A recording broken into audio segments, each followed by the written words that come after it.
Bonjour à tous et bienvenue sur le podcast Cardano français. J'espère que vous allez bien et que votre semaine commence en beauté. Alors, je sais que le marché est en train de remonter un petit peu, de se stabiliser, malgré que les derniers jours ont été quand même assez dramatiques. On va voir ça justement dans l'épisode d'aujourd'hui, en plus de voir tout ce qui s'est passé dans la dernière revue mensuelle de IOHK.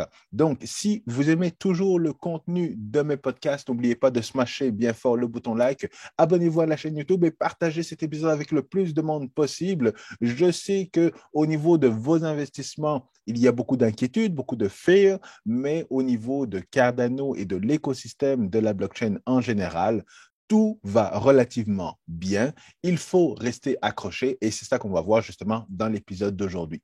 Donc, on voit évidemment que Bitcoin est en train de se stabiliser. On est en dessous de la barre des 40 000 dollars. Et on voit que justement, Solana, dans les dernières 24 heures, malgré qu'il y a eu un downtown, donc que la blockchain a tout simplement arrêté. Il a fallu appeler le service à la clientèle de Solana pour repartir la blockchain. Et pour cette fois-ci, ça leur a pris 7 heures à repartir. Donc, je ne comprends pas pourquoi Solana est encore dans le top 10. Pour moi, c'est vraiment un grand mystère, mais c'est pas plus grave que ça. C'est sûr qu'il y a beaucoup d'argent dans Solana, beaucoup de gros investisseurs. Donc voilà, Solana est toujours là. Le plus important, évidemment, c'est qu'on est toujours, évidemment, Cardano également dans le top 10, même si tout est bas par rapport justement aux anciens all-time high et tout ça, eh bien, le top 10 est toujours le même et on a toujours justement notre Cardano qui continue à se battre contre Terra Luna, XRP, Solana et ainsi de suite. Mais c'est sûr que le sentiment est encore une fois au niveau de fear et le sentiment, ben, ça risque de s'empirer parce qu'on a encore une fois toujours la Fed des États-Unis qui fait toujours peur par rapport à l'augmentation du taux directeur. Donc, le taux d'intérêt peut augmenter encore une fois de 0,50, de 0,50, de 0,65%. Et donc, ça risque de créer beaucoup de frayeur au niveau des gros investisseurs et justement d'avoir de l'impact sur le prix de Bitcoin et des crypto-monnaies. Également, l'inflation qui continue de monter, l'inflation qui est difficile à contrôler et c'est ça encore une fois qui crée évidemment beaucoup de panique au niveau de l'écosystème. Donc, pour ça, il va falloir faire très attention. Mais pendant que justement, il y a toujours ce vent de panique, comme je vous le conseille toujours, personnellement, eh bien, la formation est quelque chose qui peut vous rassurer, vous confirmer que cet écosystème n'est pas là pour partir demain. Et cet écosystème-là, c'est un écosystème dans lequel il faut investir, surtout pour notre génération. Donc, au niveau des formations, voici une formation que j'ai préparée en partenariat avec l'Université Laval. Que vous soyez n'importe où dans le monde, vous pouvez suivre cette formation-là pour comprendre la chaîne de blocs et les contrats intelligents. Donc, c'est une formation qui vaut la peine d'être suivie. Ce sont des après-midi durant lesquels on va vous parler de blockchain, on va vous parler de Bitcoin, on va vous parler évidemment des contrats intelligents. Et dans cette formation-là, ben, je vais vous apprendre comment développer votre premier contrat intelligent avec Marlowe. On sait que justement, IOHK a parlé de Marlowe dans la revue mensuelle de ce mois-ci, du mois d'avril. Donc, je veux vous revenir par rapport justement au Pioneer Programme qui va avoir lieu par rapport à Marlowe, enfin. Mais si vous voulez, vous avez justement l'opportunité de commencer à pouvoir jouer avec Marlowe avant d'intégrer justement le Pioneer Programme de Marlowe. Donc, voilà un petit peu, si vous êtes intéressé, les places sont limitées, donc dépêchez-vous, ça risque de se terminer très rapidement. Par rapport au marché, alors on voit que Bitcoin est toujours dans ce range. On avait eu justement un fake-out, un bull trap il y a quelques semaines. Et là, moi, personnellement, ce que je vois, c'est plus un bear trap. Alors, les gens sont toujours inquiets à savoir est-ce qu'on va repartir à 30 000, est-ce qu'on va partir à 20 000, est-ce qu'on va partir à 10 000. Et je vous dirais que c'est dans ce moment-là que la TIE, pour moi, eh bien, c'est limité. C'est sûr qu'on peut tout prédire par rapport à l'analyse technique, mais moi, pour moi, c'est que les fondamentaux vont jouer énormément, surtout les fondamentaux en termes d'économie globale. Si on part dans une récession ou qu'on est à l'approche d'une récession, si l'économie, juste une crise, s'il y a une crise économique dans les prochaines semaines, dans les prochains mois, eh bien à ce moment-là, ben, c'est sûr que le prix de Bitcoin et des cryptos va descendre comme tous les autres actifs. Donc c'est ça un petit peu que je surveille au niveau macro, beaucoup plus qu'au niveau analyse technique. Donc savoir quelle est l'ambiance au niveau de la macroéconomie, quelle est l'ambiance au niveau justement de la récession. On parle beaucoup de récession et l'impact que va avoir justement cette récession, eh bien, c'est que le prix de Bitcoin va chuter énormément, les altcoins vont chuter également énormément, mais je ne pense pas que ça va être le début nécessairement d'un bear market parce que, encore une fois, pendant cette période, au début de la COVID, il y a eu justement cette chute de prix. Et suite à cette chute de prix, ben, quel a été l'actif qui est reparti à la hausse et qui a le mieux performé en période de COVID? Eh bien, notamment, c'était Bitcoin. Donc, c'est pour ça qu'en période de récession, c'est sûr qu'il peut y avoir une récession, c'est sûr qu'il peut y avoir une crise économique qui va toucher le monde. Cette pandémie va avoir un impact économique et là, on est en train de le ressentir évidemment. Et est-ce qu'on va le ressentir beaucoup plus par la suite? Ça va dépendre encore une fois de l'intervention de la Fed aux États-Unis et de la réaction des banques centrales dans les autres pays. Et donc, par rapport à ça, comment est-ce que Bitcoin va réagir? Est-ce qu'il va repartir à la baisse? Encore une fois, personnellement, je ne le pense pas. Pourquoi? Parce qu'encore une fois, ce n'est jamais arrivé dans le passé que Bitcoin, dans un bull run, repartent à la hausse, mais momentanément descendent aussi bas qu'un ancien sommet, l'ancien sommet qui était à 20 000 $. Donc, ce serait quelque chose qui ne serait jamais arrivé dans l'histoire du Bitcoin. Ça ne veut pas dire que ça ne peut pas arriver, seulement que les chances, selon mon point de vue, sont quand même assez faibles. Alors, par rapport à EDA, EDA, ben, évidemment, on est encore une fois dans la même situation. Et ce qu'on peut voir également, encore une fois, c'est qu'on reproduit encore une fois ce qu'on a vécu ici, c'est ce qu'on a vécu en grand ici. Et donc, c'est le drapeau un petit peu, donc le modèle qu'on a vécu, le modèle drapeau qu'on est en train de vivre. Et là, on voit que justement, on a brisé un support. Et donc là, on a atteint le support juste avant que ça reparte beaucoup plus bas. Donc, il va falloir faire attention, surveiller ça évidemment du côté TA. Mais encore une fois, là, il n'y a pas grand-chose à faire. Beaucoup d'accumulations qu'on peut commencer à faire, notamment à différents paliers, parce que si ça descend plus bas, il faut continuer justement à accumuler. Mais si ça monte plus haut, eh bien, c'est là qu'on pourra voir, parce qu'on a justement cette résistance, on a plusieurs zones de résistance qui risquent de faire mal et d'être difficiles à passer au travers dans le contexte dans lequel on est actuellement. Alors, c'est pour ça que très rapidement, je vous rappelle encore une fois, toujours les mêmes formations si vous êtes intéressé, formation trading, formation beaucoup plus avancée au niveau du trading, DeFi. Ce sont des formations que je vous encourage à faire, autant donc côté analyse technique que côté justement business, de côté information sur la blockchain. Donc, il y avait la formation comprendre la chaîne de blocs et les contrats intelligents. Dans cette formation, je ne vous parle pas de trading, bien évidemment, mais dans les formations de mon ami Paul, ce sont des formations purement trading pour prendre l'information que vous avez, que vous comprenez, et ensuite analyser les différents charts pour pouvoir prendre avantage. Et évidemment, dans les périodes dans lesquelles il y a trop de volatilité, eh bien, il y a toujours le DeFi qui peuvent vous rapporter un petit peu plus, donc chaque jour. Mais si on tombe directement, justement, beaucoup plus dans le contexte de la revue mensuelle, qu'est-ce qui a été discuté par IOHK pour Cardano? Eh bien, vous le savez, IOHK va participer justement au Consensus, à la conférence Consensus, une conférence qui est vraiment axée pour les altcoins. Donc, on a eu justement la conférence Bitcoin qui était justement 100% Bitcoin. Et là, on a justement la conférence, l'une des plus grosses conférences pour les altcoins qui va avoir lieu donc au mois de juin prochain. Ça va être une grosse conférence. Encore une fois, IOHK et la Fondation Cardano seront là pour présenter tout ce que l'on peut faire sur Cardano et tout ce qui va arriver justement après le mois de juin avec le hard fork Vasil. Donc, toutes les informations sont là. Si vous êtes intéressé, eh bien, je vous conseille de participer à la conférence. Je vous conseille justement de la regarder. Il va y avoir des live streaming sur YouTube et tout ça. Donc, c'est vraiment du contenu très important, super intéressant sur l'écosystème de la blockchain en général et pas juste sur Bitcoin. Donc, personnellement, c'est sûr que je vais la suivre avec beaucoup d'intérêt.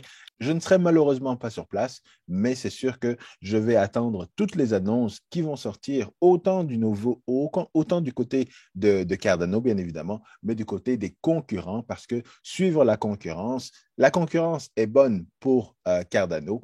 Donc, c'est pour ça qu'il faut suivre ça justement avec beaucoup d'intérêt. Par la suite, on a beaucoup parlé et il a été beaucoup question également de Milkomeda et justement des sidechains. Donc, on sait que Milkomeda, vous l'avez vu dans une vidéo que j'ai faite justement avec l'architecte en chef de Milkomeda qui nous expliquait justement comment fonctionne cette sidechain.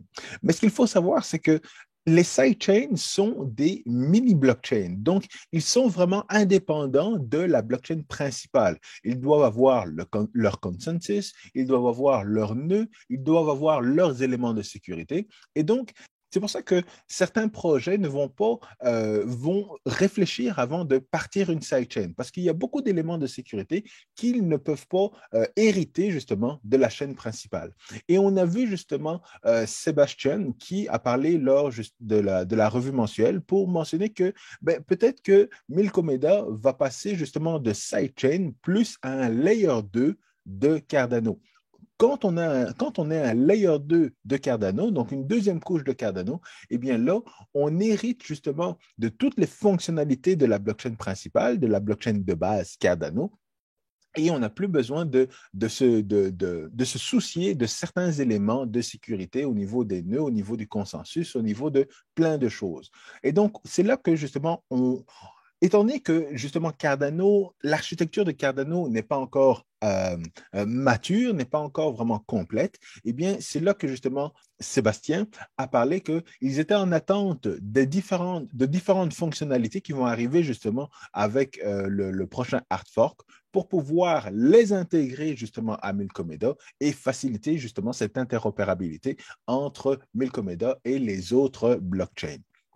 Parce que il faut savoir que justement, aller trop vite dans cette interopérabilité ou aller trop vite justement en utilisant les contre-intelligents de Cardano là maintenant, ça entraîne des risques. Les risques que j'ai mentionnés hier, et c'était cette partie-là qui était en quelque sorte frustrante pour moi. Ce n'est pas que je n'aime plus le projet Cardano, ce n'est pas que je critique le projet Cardano, mais je critiquais dans le fond cette sortie des contre-intelligents sur la blockchain Cardano qui, selon moi, ne répond pas aux standards et que justement Milkomeda actuellement ne peut pas utiliser et préfère attendre avant justement d'intégrer les contre-intelligents comme ils existent actuellement sur Cardano. Il préfère attendre les prochaines mises à jour pour commencer justement à les intégrer.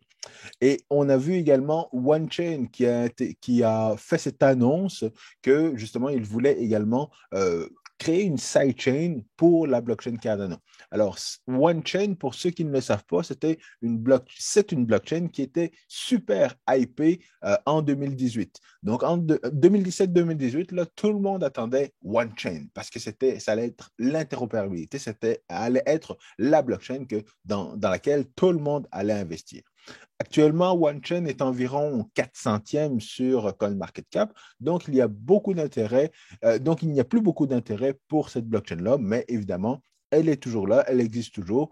Et s'ils veulent justement faire de l'interopérabilité, donc développer une sidechain à partir de justement qui serait compatible avec Ethereum.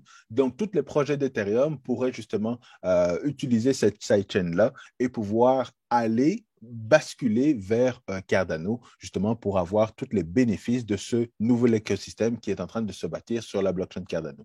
Donc, de ce point de vue-là, c'est intéressant Pourquoi? Parce que, encore une fois, tout ne repose pas sur les épaules de Milko Meda et de DC Sparks, tout ne repose pas sur les épaules de IOHK, mais dans le fond, c'est que le travail est partagé par différents projets qui veulent contribuer justement à l'écosystème de Cardano. Et ça, c'est intéressant parce que ça permet justement que Cardano devienne un petit peu comme Polkadot, l'écosystème de Polkadot avec différentes sidechains, mais que ce ne soit pas juste une équipe qui développe toute cette infrastructure-là. Et ça va être, encore une fois, comme je le disais, les différents projets, donc différents projets qui sont intéressés justement à contribuer. Et à ce moment-là, ben, Cardano peut faire la publicité et ça peut attirer justement autant de projets, comme ça l'a fait pour Polkadot. Polkadot qui actuellement n'est pas dans le top 10, mais qui est quand même une blockchain qui est très intéressante et qui vaut la peine justement d'être regardée.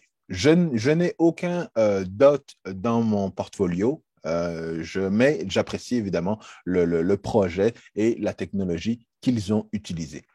Alors, au niveau des sidechains également, IOHK a justement un plan pour développer une infrastructure sidechain. Donc, ils ne vont pas juste se baser sur ce que Milcon et Meda fait, ils ne vont pas juste se baser sur ce que OneChain va faire, ils vont également développer eux-mêmes des outils pour que des projets puissent développer des sidechains sur Cardano. Alors, évidemment, ça, c'est un projet qui, selon moi, va prendre minimum 2 ans minimum. Pourquoi? Parce que justement, il y a différentes phases dans ce projet-là. La première phase, c'est un testnet. Donc, un testnet où on peut créer juste une sidechain qui est toute seule dans son coin et qui ne fait rien d'autre que d'être là. Et elle est compatible justement avec donc l'environnement d'Ethereum. Donc, un projet actuellement sur Ethereum pourra avoir un testnet et donc être toute seule dans sa sidechain et voir si tout fonctionne bien au niveau de l'application. Par la suite, on va pouvoir connecter justement Passive Sidechain, c'est la partie où on va pouvoir connecter rapidement dans le fond différents nœuds, différents wallets et tout ça, mais on est encore une fois tout seul dans son écosystème. Par la suite, on arrive justement au niveau du testnet de Cardano, là où justement la sidechain peut échanger différents actifs avec le testnet de Cardano. Donc, on a des tests ADA. Ensuite, on s'en va sur la sidechain. On fait nos affaires sur la sidechain. Après ça, on revient sur la main chain et ainsi de suite. Et on joue comme ça dans cet écosystème de testnet. C'est ce qu'on appelle justement l'actif sidechain. Et par la suite, ben, évidemment, ça va être sur le mainnet. Donc, la possibilité de créer des sidechains directement sur la blockchain Cardano. Mais encore une fois, le temps de faire ces différentes phases-là, là, c'est minimalement 2 ans, si pas 3 ou 4, avant justement que ce soit directement en production sur le mainnet, puis qu'on puisse l'utiliser exactement comme pour la blockchain de Polkadot. Donc, au niveau des sidechains, c'est quelque chose d'intéressant. C'est quelque chose quand même qui est risqué parce que on sait que justement, il y a eu un hack lundi, je pense, avec justement une sidechain. Et je ne me rappelle plus c'était dans quel écosystème, mais peu importe, c'est que la sidechain était justement la source d'interopérabilité, donc de passer d'une blockchain à une autre via cette sidechain-là. Et j'en parle sur une autre chaîne YouTube, le Duo Crypto. Si vous êtes intéressé, j'en parlerai justement dans cette chaîne-là. Donc, le Duo Crypto, c'est une autre chaîne où je parle plus d'actualité avec justement un autre partenaire et j'ai beaucoup de plaisir. Donc, si vous êtes intéressé, allez dans la description et vous verrez justement cette autre chaîne YouTube où je parle de l'actualité crypto. Mais c'est pour ça que les sidechains sont très risqués d'une certaine manière. C'est pour ça que DC Spark et Milko Meda pensent justement à faire la transition de sidechain à Layer 2 pour minimiser le risque parce que les pirates sont toujours à l'affût de toute opportunité pour pouvoir siphonner justement l'investissement des gens. Et les sidechains sont une très très bonne opportunité justement pour aller siphonner puis pirater dans le fond ces différentes petites blockchains pour justement aller chercher l'investissement et aller chercher justement beaucoup d'argent qui est stocké justement dans ces différentes sidechains. Donc, mais on a encore le temps et c'est pour ça que IOHK doit prendre son temps pour pouvoir faire quelque chose de bien, quelque chose de sécuritaire et quelque chose qui sera disponible pour tout le monde.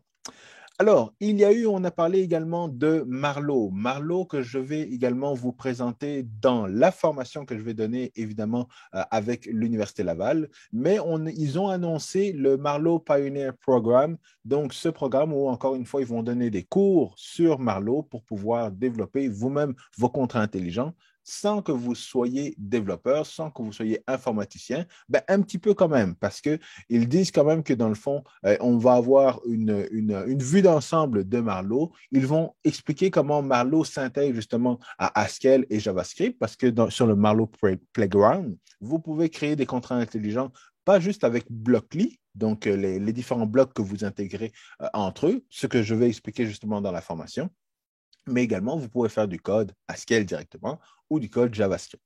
Donc, ça reste intéressant. La standardisation, c'est de comment développer des contrats intelligents avec Marlowe, parce qu'il y a certains éléments qui sont des standards. Lorsqu'on parle de contrats intelligents financiers, ben, ça doit fonctionner d'une certaine manière et ça doit se finir d'une certaine manière pour que ce soit justement intégré, pour que vous soyez capable d'intégrer ce contrat intelligent-là directement dans une application et sur la blockchain Cardano.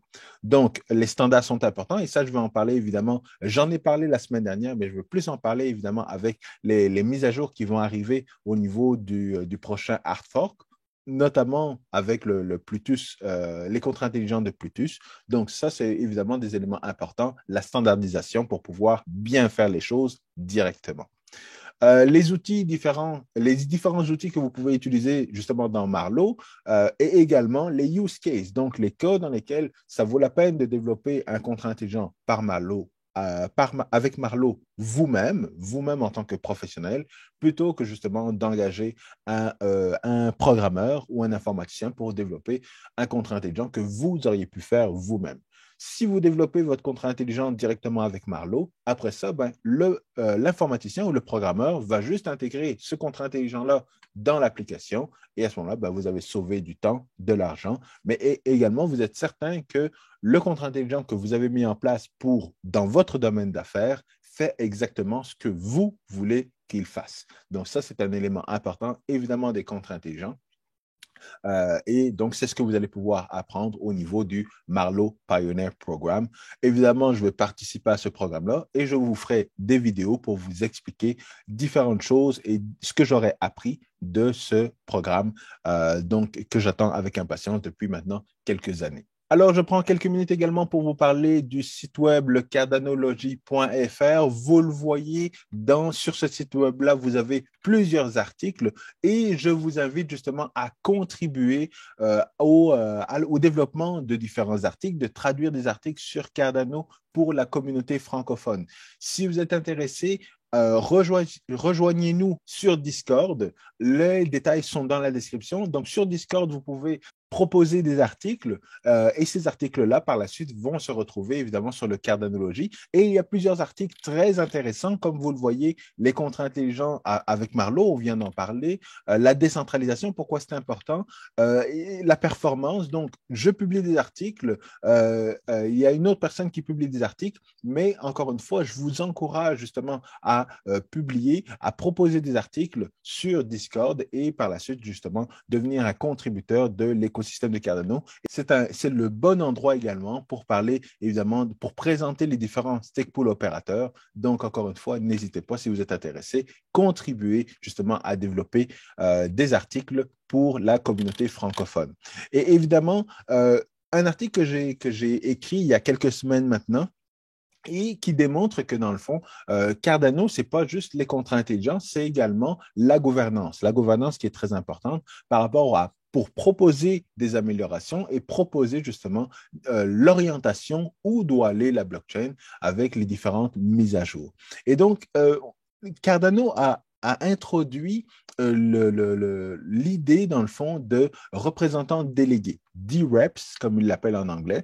Et c'est basé sur la liquid democracy, la démocratie liquide, ce qui permet, dans le fond, d'avoir des personnes et qu'on puisse déléguer justement un pouvoir de vote à ces personnes-là, pas mal comme la politique actuellement. Donc, on a des délégués, on a des sénateurs, notamment aux États-Unis, mais on a des parlementaires, des politiciens qui représentent la population d'une certaine manière.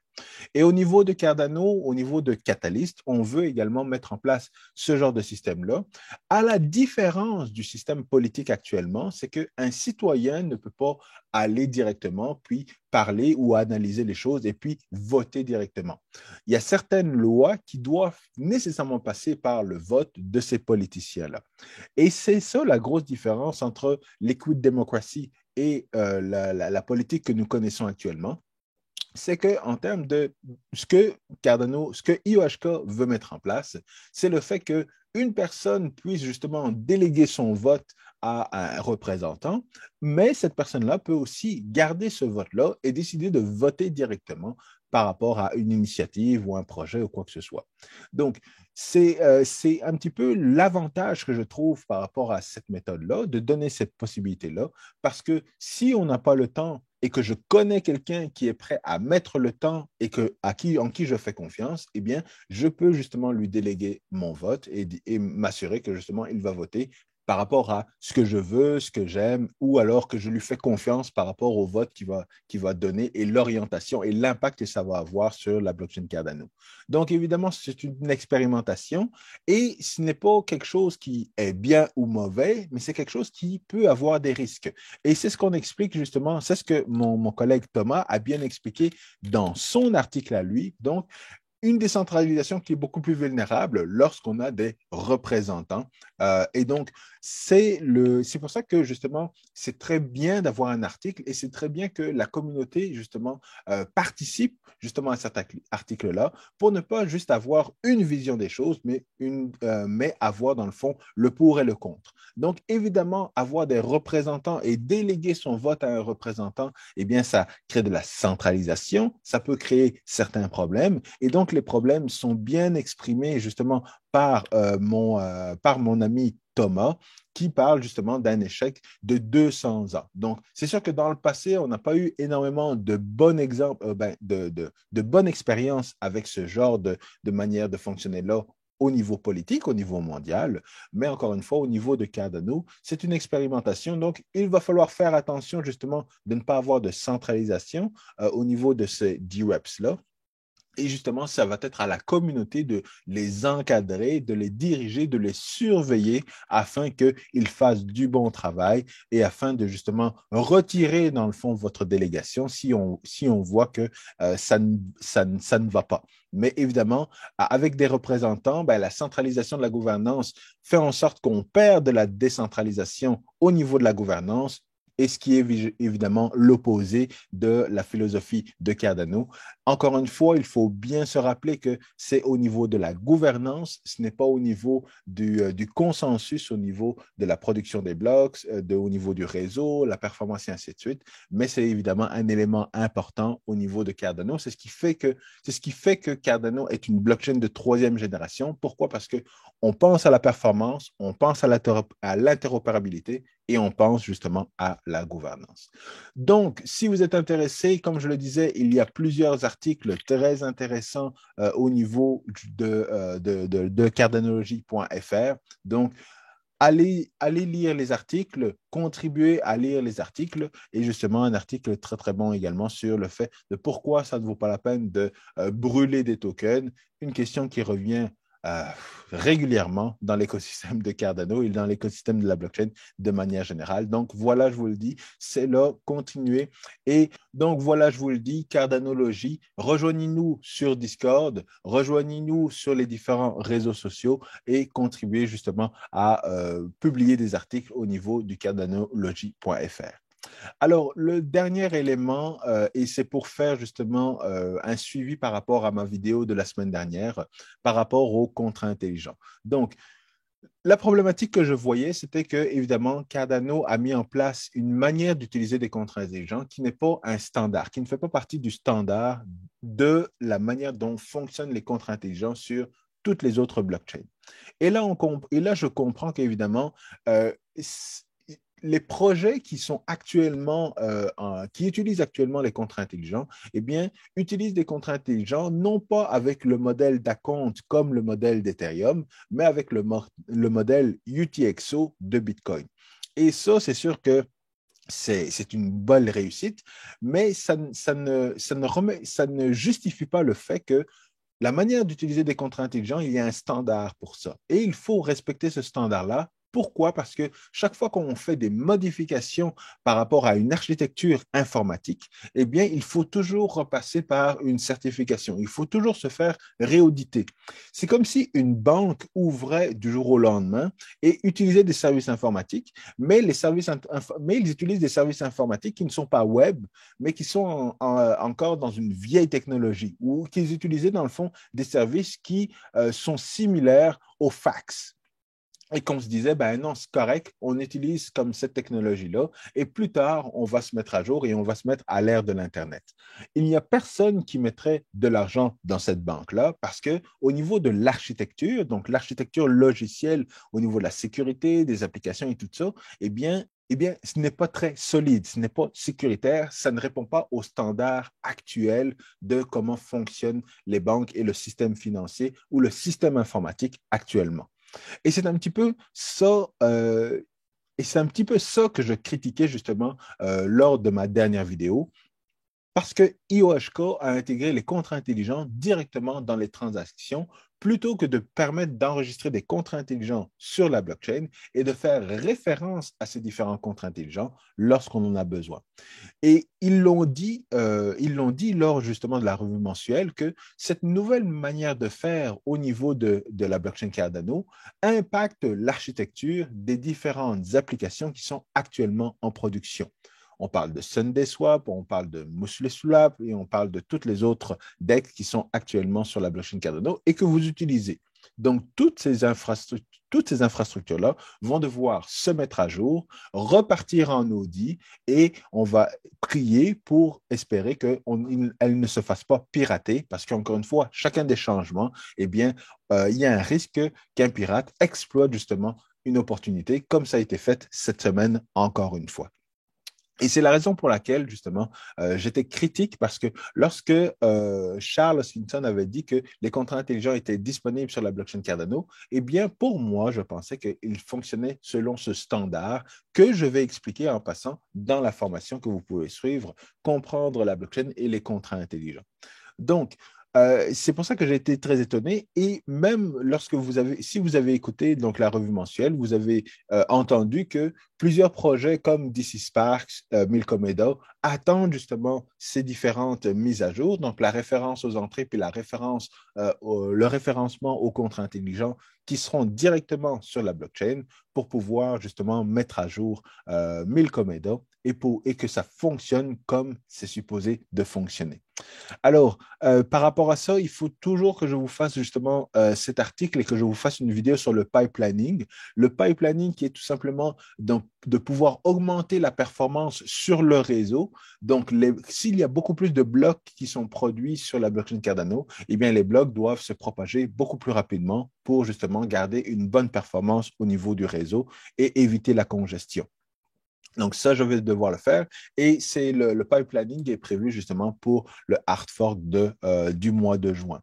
Mais un autre élément important, justement, et je vais terminer la vidéo là-dessus, c'est que pour pour la performance qui va arriver justement, non, pour la mise à jour qui va arriver au mois d'octobre, donc on a justement Ouroboros Prios qui va être le input endorser. Donc, c'est cette fonctionnalité qui va permettre d'avoir beaucoup plus de blocs sur la blockchain Cardano. Et ça va fonctionner d'une certaine manière qui va faire en sorte qu'on aura deux sortes de blocs. On aura des blocs de consensus et on aura des blocs de transaction. Les blocs de consensus vont permettre justement un petit peu comme des layer 2. Donc, on va avoir des blocs de transactions qui vont passer beaucoup plus rapidement parce qu'une transaction, c'est tout simplement j'envoie des ADA à une personne ou j'envoie un NFT à une personne ou j'achète un NFT et il n'y a pas nécessairement de consensus obligatoire qu'il doit y avoir, un petit peu comme la manière dont fonctionne le Lightning Network ou la manière dont va fonctionner Hydra. Donc, ces transactions vont toujours s'exécuter sans problème. Et par la suite, justement, on aura des blocs de consensus qui vont arriver toutes les 20 secondes et qui vont justement lier ces transactions-là sur la blockchain Cardano. Au niveau des contrats intelligents, si les contrats intelligents ont besoin d'un consensus, évidemment, un contrat intelligent, ce n'est pas comme une transaction. Fait qu'à ce moment-là, ben, les blocs de 20 minutes vont arriver pour pouvoir avoir le consensus au niveau du contrat intelligent et donc décider si les fonds doivent être transférés ou pas. Donc, c'est un petit peu ça qu'on attend pour le mois d'octobre, pour la prochaine mise à jour. Mais donc, ces deux éléments-là, le pipelining et les input unders vont faire en sorte que justement, on va avoir des transactions beaucoup plus rapides sur la blockchain Cardano, des blocs beaucoup plus petits également parce qu'il n'y aura plus dans le fond ces contrats intelligents et toutes ces informations-là qui ne servent à rien, ça ne sert à rien de les garder au niveau des différentes transactions. Ils seront directement sur la blockchain. On va faire référence à ces blockchains, ces contrats intelligents. Et donc, on aura les différents blocs qui vont passer beaucoup plus rapidement si c'est juste des transactions et des consensus qui seront là et qui vont être, encore une fois, aux 20 secondes. Donc, c'est pour ça qu'avec toutes ces améliorations-là, il faut améliorer justement la performance au niveau du réseau. Il faut améliorer la performance au niveau des transactions. Il faut que les contrats intelligents respectent les différents standards et qu'ils soient utilisés par les différentes applications pour augmenter justement le TVL, donc le DeFi sur la blockchain Cardano et l'argent qui va être investi dans le DeFi de Cardano. Donc, c'est ça qu'on s'attend à avoir pour cette année. Donc, d'ici la fin de l'année, tous ces éléments-là vont être complets. Et justement, je ne pense pas qu'il va y avoir des projets qui vont sortir massivement d'ici la fin de l'année, parce que ça va demander justement beaucoup de travail à IOHK pour terminer tout ça. Et puis, ça va être la période d'adoption, d'intégration de toute cette technologie-là, toute cette infrastructure pour les différents projets qui par la suite vont pouvoir sortir et on va pouvoir profiter. Et là, justement, ça va sortir et ce sera beaucoup plus sécuritaire que ce qui est fait actuellement. Donc, personnellement, je n'utilise aucun DEX sur Cardano. Je n'utilise aucun DEX dans l'écosystème de la blockchain, tout simplement. On va espérer justement que l'infrastructure soit prête d'ici la fin de l'année pour que les différents projets sortent rapidement par la suite. Alors, voilà un peu la revue mensuelle de Cardano pour le mois d'avril. Personnellement, je vous remercie d'être venu sur la chaîne YouTube. N'oubliez pas de smasher bien fort le bouton like, abonnez-vous à la chaîne YouTube, partagez l'épisode avec le plus de monde possible. Je vous retrouve la semaine prochaine avec un autre épisode. À très bientôt. Peace.